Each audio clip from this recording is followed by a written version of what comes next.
بسم اللہ الرحمن الرحیم۔ حج اور عمرہ کے موقع پر کیا کیا نیتیں ہونی چاہیے کہ متعلق اذکار سا پارٹ 3 میں حاضر ہو۔ جب بھی عمرہ کے پر حاضر ہوں تو اہل عرب کے ساتھ انتہائی نرمی اور محبت کے ساتھ پیش آئیں، بھلے وہ سختی کریں۔ اب وہ انتظامات کر رہے ہوں گے اجتماعی طور پر ضیوف الرحمن، یعنی اللہ تعالیٰ کے مہمانوں کی اجتماعی طور پر وہ خدمت کے لیے مامور ہوئے ہیں۔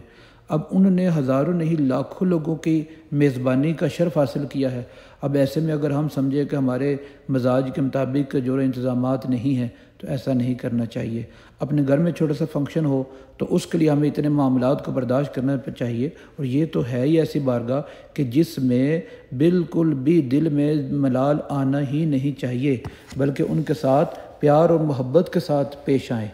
اور اگر وہ کچھ سختی کر بھی دیں تو نرمی کے ساتھ پیش آنا چاہیے کہ اہل عرب کے ساتھ نرمی میں شفاعت کا وعدہ ہے کہ نبی کریم صلی اللہ تعالیٰ علیہ وآلہ وسلم کے حکم کا مفہوم ہے، جو اہل عرب کے ساتھ نرمی کے ساتھ پیش آئے گا میں اس کی شفاعت کروں گا۔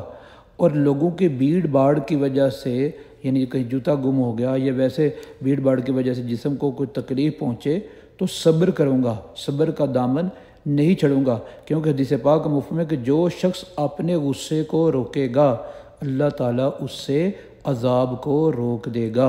اب ایسے میں انفرادی کوشش میں لگ جانا چاہیے، جتنا دین یا دین کی باتیں علم موجود ہے اس کی تبلیغ شروع کر دینی چاہیے، لوگوں کو سکھاتے رہنا چاہیے، ترغیب دلاتے رہنا چاہیے کہ جیسے وہ مثال ہے جاگتے رہنا بھائیو، جاگتے رہنا بھائیو، یہ مثال جو ہے نا وہ لوگوں کو جگانے کے لیے نہیں بلکہ اپنے آپ کو جگانے کے لیے۔ تو اس لیے ہم لوگوں کو اچھی اچھی باتیں بتاتے رہیں گے تو انشاءاللہ لوگ عمل کریں گے، ان کے عمل کا ثواب بھی ملے گا اور خود پر بھی انشاءاللہ عز و جل استقامت ملے گی۔ اور ایسے میں خوب لبیک لبیک اللہم لبیک لبیک لا شریک لک لبیک ان الحمد والنعمت لک والملک، یہ صدائیں لگاتے رہنا چاہیے۔ سب سے بہترین وظیفہ یہ ہے۔ عورتیں پست آواز میں پڑھیں، مرد اونچی آواز میں پڑھیں تاکہ دوسروں کو ترغیب ملے۔ اور جہاں پر مسجد میں جائیں گے وہاں پر اعتکاف کی نیت کر رہے ہیں، نویت سنت الاعتکاف، کیونکہ ضمن کھانا پینا سونا آرام کرنا یہ شرعاً ناجائز ہے، لیکن اگر اعتکاف کی نیت کر لی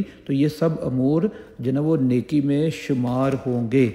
اب ایسے میں مسجد کے صفائی کا خیال رکھنا، لوگوں کے آرام کا خیال رکھنا، ان چیزوں کا بھی خیال رکھوں گا۔ اور کعبۃ المشرفہ پر جب پہلی نظر پڑے گی تو جو دعا مانگی جاتی ہے وہ اللہ تعالیٰ اپنی بارگاہ میں قبول فرماتا ہے، اس میں تمام امت کی مغفرت کے لیے، مسلمانوں کی بھلائی کے لیے دعا کریں گے تو انشاءاللہ دوسروں کے لیے دعا مانگنے کے صدقے اپنے آپ پر کرم ہوگا انشاءاللہ۔